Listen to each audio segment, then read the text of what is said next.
So, COVID has impacted us in so many different ways. And some of the data is starting to come out on the impact it been having on education.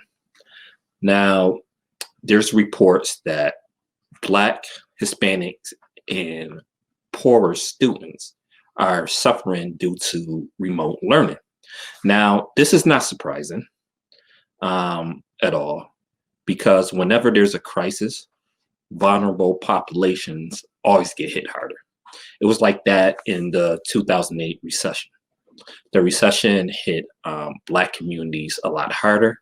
The Black unemployment rate was almost double of whites during that time.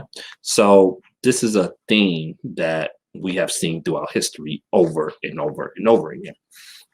Now, in these particular studies, one was in LA. This was LA middle schools. And similar data was shown in New York City as well. Now, in LA, they said that the Black, Hispanics, and poor students running 10 to 20 points behind white and Asian students. What I would have liked to see in that particular study is to concentrate it on the class division of it, because it would have been interesting to see if the Black, white, and Latino students had similar grades that was in the same economic status, because they, as I just mentioned, it said poorer students. So when they say poorer students, I'm assuming they mean poorer white students, along with Black and Latinos. And for the Black and Latino students that are running that many points behind, I would also assume that they probably in that poorer demographic at or below the poverty line as well. So I would have liked to see I would like to see the study concentrated a little bit more, but that's beyond the point.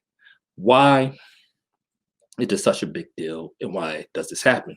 Well, for one thing, I was talking to some school leaders, and he told me a story about how one of their best students stopped showing up to class when they went remote.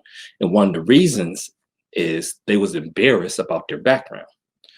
Because again, a lot of these children are not living in the best conditions.